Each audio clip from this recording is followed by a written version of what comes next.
अपने इस वीडियो में क्लास 10th का chapter first chemical reaction and chemical equation को कवर करने जा रहे हैं।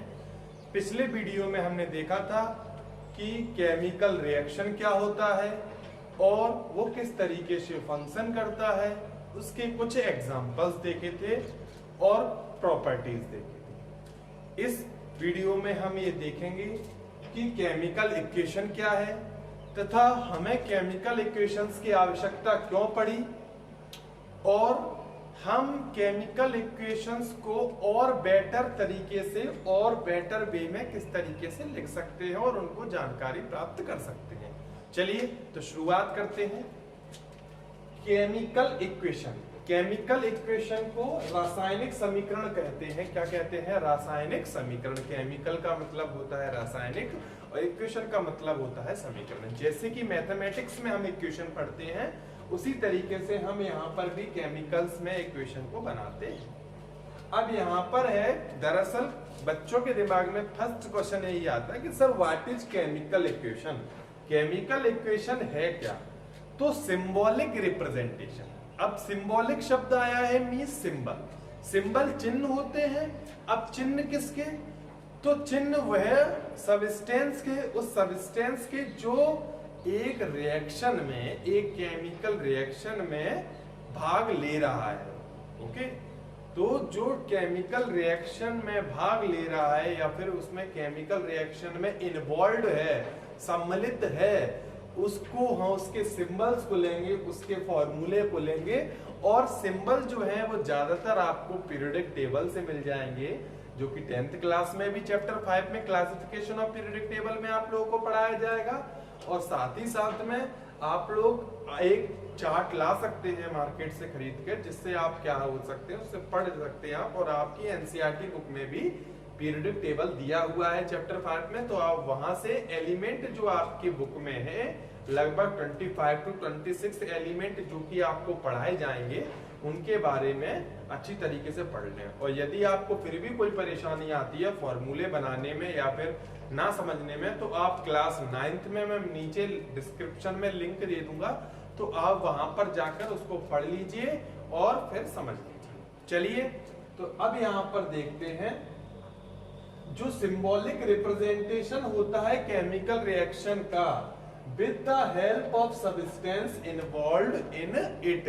ऐसे सब्सटेंस जो एक केमिकल रिएक्शन में भाग ले रहे हैं उनके सिंबल्स को हम लिख देते हैं, उसे हम क्या कहते हैं? उनके सिंबल्स के द्वारा एक केमिकल रिएक्शन को रिप्रेजेंट किया जाता है, बताया जाता है, उसे हम क्या कहते हैं? Chemical equation. ठीक है, चलिए तो एक बार फिर से जानते हैं। जब किसी भी केमिकल रिएक्शन को उसमें सम्मिलित उसके सब्सटेंसों के द्वारा, सब्सटेंसों के चिन्हों के द्वारा, सब्सटेंसों के चिन्हों यानी सिंबल्स के द्वारा क्या करते हैं, और या फॉर्मूलाओं के द्वारा अपन क्या करते हैं? उस इक्वेशन को लिखते हैं, उस रिएक्शन को लिखते हैं, उसे अपन कहते हैं केमिकल इक्वेशन। अब हम देखते हैं कुछ एग्जांपल्स। तो पहला है, हमने जैसा कि केमिकल रिएक्शन में पढ़ा था पिछले वीडियो में कि मैग्नीशियम को हम ऑक्सीजन के साथ बर्न कर रहे थे, तो हमने वहां पे एक बड़ी सिंपल चीज देखी थी कि मैग्नीशियम रिबन को जब हम क्या कर रहे थे बेटा, ऑक्सीजन के साथ बर्न कर रहे थे, तो उन्होंने पूरा पैराग्राफ लिख रखा था कि मैग्नीशियम रिबन लेना है, फिर आपको उसको सैंड पेपर से साफ करना है, फिर आपको उसको जलाना है। जब आप जलाएंगे तो व्हाइट डेजलिंग फ्लेम के साथ वो जलेगी। उसके बाद आपको एक व्हाइट पाउडर एक कांच की बाउल में मिल जाएगा। तो ये सभी चीजें, अब इसको हम एक छोटे रूप में और बहुत ही इंफॉर्मेटिव तरीके से, मतलब छोटे रूप में भी लिखेंगे और उसको हम बहुत अच्छी तरीके से छोटे रूप में होते हुए भी समझा सकते हैं। वो किससे संभव है? केमिकल इक्वेशन से। और केमिकल इक्वेशन लिखने से पहले हमको सब्सटेंस के क्या पता होना चाहिए? सिंबल पता होना चाहिए, फॉर्मूला पता होना चाहिए। फॉर्मूला सिंबल्स के लिए मैंने बोला 9th क्लास में आप जाके देख सकते हैं, और साथ ही साथ में 9th क्लास का अगर आप नहीं तो आप पीरियोडिक टेबल से देख सकते हैं। चलिए, और फॉर्मूला बनाना 9th क्लास में आप लोगों ने सीखा है, थर्ड चैप्टर में और 4th चैप्टर में। चलिए तो अब हम देखते हैं burning of magnesium in air. तो इसको इक्वेशन दो प्रकार की होती है, एक वर्ड इक्वेशन, एक सिंबॉलिक। सिंबॉलिक इक्वेशन ज्यादा बेटर है, वर्ड इक्वेशन में फिर भी हम इतना ज्यादा इंफॉर्मेशन प्राप्त नहीं कर पाते हैं रिएक्शन के बारे में। तो चलिए मैं दोनों से ही आपको परिचित करा देता हूं। तो वर्ड इक्वेशन में हम वर्ड्स लिख देते हैं, जैसे मैग्नीशियम प्लस ऑक्सीजन, तो ये तो हो गया रिएक्टेंट जो रिएक्शन करेगा और प्रोडक्ट बनेगा, ठीक है। चलिए जैसे दही, दूध और जामुन, तो दूध में अगर हम नींबू निचोड़ दें तो नींबू एक रिएक्टेंट और दूध एक रिएक्टेंट, दोनों रिएक्ट करके दही बना देंगे, ओके।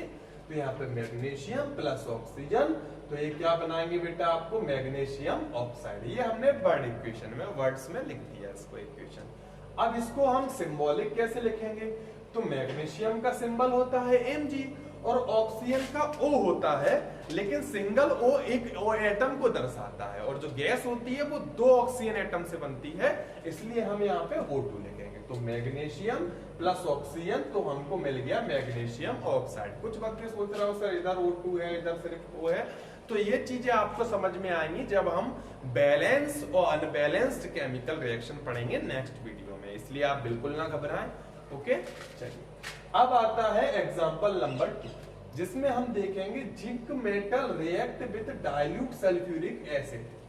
फिर से सुनिए, जिंक जो है वो सॉलिड होता है, एक मेटल होता है। जिंक मेटल सल्फ्यूरिक एसिड के साथ डाइल्यूट और कंसंट्रेटेड क्या होता है, तो मैं आपको पहले से पिछले क्लास में आपने पढ़ा होगा, नहीं पढ़ा तो मैं बता देता हूँ। डाइल्यूट का मतलब होता है कि जिसमें क्या है, जो सब्सटेंस है मींस सॉल्यूट की मात्रा ज्यादा है, ओके।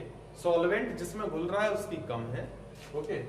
जैसे कि आप पानी में अगर आप क्या करते हो, बहुत ज्यादा चीनी मिला देते हो तो वो कंसंट्रेटेड हो जाता है, और कम शुगर रखते हो तो वो डाइल्यूट रहता है। चलिए तो यहाँ पे अपन ने क्या है, एक डाइल्यूट सल्फ्यूरिक एसिड लिया है, और क्यों लिया है, जिंक जब डाइल्यूट सल्फ्यूरिक एसिड के साथ रिएक्ट करेगा तो वो बना लेगा जिंक सल्फेट और हाइड्रोजन गैस, ऐसा वो लिख के दे रहा। अब हम इसको इक्वेशन में कैसे लिखेंगे, तो हमको फॉर वर्ड इक्वेशन तो हम डायरेक्ट लिख देंगे zinc plus sulphuric acid, reaction का sign zinc sulphate plus hydrogen. लेकिन यदि सिंबल्स में लिखना होगा तो पहले हमें इसका सिंबल्स पता होना चाहिए। तो सिंबॉलिक रिएक्शन के लिए अपन क्या करेंगे, सिंबल ऑफ जिंक, तो जिंक का सिंबल क्या होता है बेटा, जेड है, ओके। फॉर्मूला सल्फ्यूरिक एसिड का क्या होता है, H2SO4, okay, H2SO4, SO4 sulphate और H2 हाइड्रोजन, तो ओके। तो क्या हो गया बेटा आपका ये डाइल्यूट सल्फ्यूरिक एसिड, और आपका जिंक सल्फेट तो Zn जिंक और SO4 सल्फेट, ओके। अब आता हाइड्रोजन, तो हाइड्रोजन का H, तो अब हम कैसे लिख देंगे, जिंक यानी कि Zn, तो Zn आ गया। सल्फ्यूरिक एसिड यानी कि H2SO4, तो H2SO4, रिएक्शन का साइन जिंक सल्फेट ZnSO4 और हाइड्रोजन H, सिंपल, कुछ है ही नहीं है। तो हमको सिर्फ सिंबल्स और फॉर्मूले पता होना चाहिए। अब चलो ये तो ठीक है, लेकिन अब क्या होता है, केमिकल इक्वेशन में बहुत सारी चीज होती हैं, जैसे कि हमने जिंक लिया, तो जिंक कैसा है, सॉलिड है, लिक्विड है या गैसियस है या एक्वस स्टेट में है, यहाँ पे मैंने पूरा नहीं लिख पाया है, ओके। या फिर आपका एक्वस स्टेट में, किस स्टेट में है, किस अवस्था में है, ये चीज हमें बताना है, ओके। तो उसकी जो स्टेट होती है लगभग रिएक्शन में 4 हैं, सॉलिड, लिक्विड, गैस और एक्वस, ओके। चलिए अब हम देखते हैं, तो यहाँ पर जिंक जो है वो किस में है, तो आपको सॉलिड फॉर्म में है, ये किस में है, एक्वस में है, ओके। तो ये सभी चीजें हैं, हम देख लेंगे, जिससे हमें क्या है, ये पता चल जाएगा कि आखिरकार इनकी स्टेट क्या है, ओके। तो ऐसे स्टेट पता लगाना, किसी रिएक्शन में इलेक्ट्रिसिटी भाग ले रही है कि नहीं ले रही है, क्या सनलाइट को किसी में टेक पार्ट कर रही, इन्वॉल्व है, जैसे फॉर एग्जांपल सूर्य से पौधे भोजन बनाते हैं, ओके, सनलाइट के द्वारा फोटोसिंथेसिस करते हैं, तो वो लाइट को लेते हैं यानी कि सनलाइट को। तो हम रिएक्शन में कैसे इंडिकेट करेंगे सनलाइट को, कहाँ इंडिकेट करेंगे, कैसे लिखेंगे, और सनलाइट लिखेंगे तो क्या होगा, इक्वेशन ज्यादा हमको इंफॉर्मेटिव हो जाएगी, हमको ज्यादा उसके बारे में जानकारी हो जाएगी। तो हम कह सकते हैं, क्वेश्चन है how can we make equation more informative, हम इक्वेशन को ज्यादा जानकारी पूर्ण कैसे बना सकते हैं। तो चलिए हम सबसे पहले इक्वेशन को ज्यादा जानकारी पूर्ण बनाने के लिए हम क्या कर सकते हैं, उसी की फिजिकल स्टेट यानी कि उसकी जो ठोस अवस्थाएं हैं, उसकी ठोस नहीं कह सकते सॉरी, एक तरीके से कहते हैं भौतिक अवस्था, फिजिकल मींस होता है भौतिक अवस्था कैसी है उसकी। तो हम देख सकते हैं ये चार होती है, सॉलिड, लिक्विड, गैस और एक्वस। ओके, अब यहाँ पर हम कैसे इंडिकेट करेंगे, तो फर्स्ट वाले के लिए for indicating physical state, physical state को जैसे मैग्नीशियम है तो मैग्नीशियम क्या है, जैसे अपन को बनाना है मैग्नीशियम क्लोराइड, एक रिएक्शन है मैग्नीशियम और क्लोरीन, और मैग्नीशियम और क्लोरीन जब आपस में मिल जाएगा तो क्या बन जाएगा, मैग्नीशियम क्लोराइड। कुछ बच्चे सोच रहे हैं Cl2 कैसे आ गया सर, तो ये सभी बेटा 9th में था, फिर भी मैं यहाँ पे इंडिकेट कर देता हूँ। जैसे कि आपने फॉर्मूला बनाएंगे तो मैग्नीशियम और क्लोराइड, तो मैग्नीशियम के ऊपर वैलेंसी होती है 2 और क्लोरीन के ऊपर होता है 1, क्रॉस मल्टीप्लिकेशन कर देंगे तो हो जाएगा MgCl2। ओके, तो यहाँ पर मैं आपको बताऊं for indicating physical state, physical state को दिखाने के लिए हम मैग्नीशियम का सॉलिड स्टेट हमने यहाँ पे इंडिकेट S से कर दिया है, क्लोरीन जो है गैस है तो हमने G से कर दिया है, और मैग्नीशियम क्लोराइड आपको सॉलिड मिलेगा तो हमने S से कर दिया। तो इस तरीके से हमको इक्वेशन में यहाँ SgS, या फिर यहाँ पर अगर एक्वस होता तो AQ लिखा होता, लिक्विड होता तो L लिखा होता है ना, जैसे H, जैसे लिक्विड का हम देखें तो hydrogen H2 + O2 reaction H2O, तो ये क्या बन गया, लिक्विड बन गया। ये दोनों क्या थी, गैस थी, तो गैस गैस, और यहाँ पे लिक्विड लिख देंगे। तो नीचे लिखने से हमको क्या हो जाएगा, ये पता चल जाएगा कि इक्वेशन में जो सब्सटेंस है, जो आपके रिएक्टेंट है, जो प्रोडक्ट है, वो किस फॉर्म में है, किस अवस्था में है। चलिए अब दूसरा एग्जांपल है हीट को, इलेक्ट्रिसिटी को, सनलाइट को कैसे करेंगे। तो बेटा हीट को दिखाने के लिए हम डेल्टा का, यानी कि ट्रायंगल जैसा एक साइन होता है, इसे डेल्टा कहते हैं, उसका उपयोग करते हैं। तो अगर ऐसा आ जाए कहीं पर रिएक्शन में ऊपर नीचे, ये ऊपर भी हो सकता है नीचे भी हो सकता है, हीट नीचे भी लिख सकते हैं, डेल्टा ऊपर भी, ऐसा कुछ नहीं है। ओके, तो उसमें क्या है, हम ये समझ जाएंगे, ये हीट का साइन। तो कैल्शियम CaCO3 क्या होता है, CO3 कार्बोनेट और Ca कैल्शियम, यानी कि कैल्शियम कार्बोनेट, और कैल्शियम कार्बोनेट यानी कि क्विकलाइन।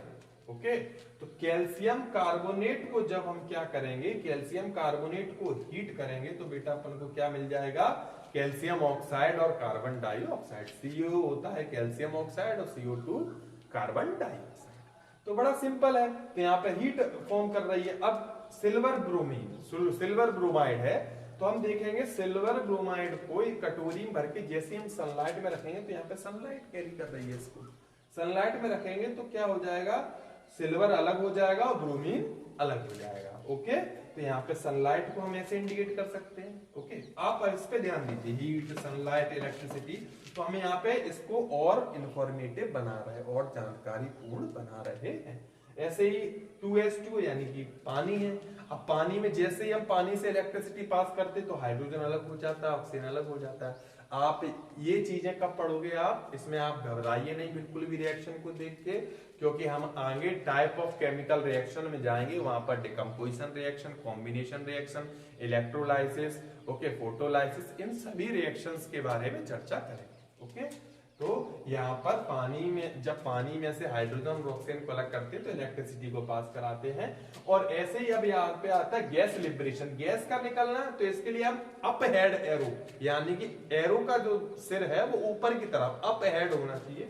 तो इसके लिए हम क्या करेंगे, जैसे कि जिंक है तो इसमें से हाइड्रोजन गैस निकल रही, तो आपने कई सारे रिएक्शंस के बगल में ऐसा देखा होगा। ओके, तो हाइड्रोजन, इसका मतलब हाइड्रोजन गैस क्या हो रही है, लिबरेट हो रही है, निकल रही है। और पर्सिपिटेट क्या होता है, तो जब कोई रिएक्शन होती है, यहाँ पे फॉर्मेशन ऑफ पर्सिपिटेट लिखा है, पर्सिपिटेट का मतलब होता है जब कोई भी रिएक्शन आपकी होती है तो उस रिएक्शन के दौरान एक ऐसा सब्सटेंस प्रोडक्ट के रूप में फॉर्म होता है जो कि घुलता नहीं है, अनसॉल्यूबल होता है, डिसॉल्व नहीं होता है, सॉल्यूबल नहीं होता है, उसे अपन पर्सिपिटेट कह देते हैं। इसके एग्जांपल्स हम आगे देखेंगे टाइप ऑफ केमिकल रिएक्शंस में। ओके, तो आशा करता हूं आपको समझ में आ गया होगा, और यदि आपको नहीं समझ में आया, इसमें कुछ प्रॉब्लम है आपको, तो आप कमेंट बॉक्स में जाकर अपना क्वेश्चन मुझे पूछ सकते हैं। मैं जल्दी उसके ऊपर एक वीडियो आपको बनाकर उसका आंसर दे दूंगा। और साथ ही साथ में ज्यादा से ज्यादा बच्चों की मदद करने के लिए वीडियो को सब्सक्राइब करें, फॉरवर्ड करें। ओके।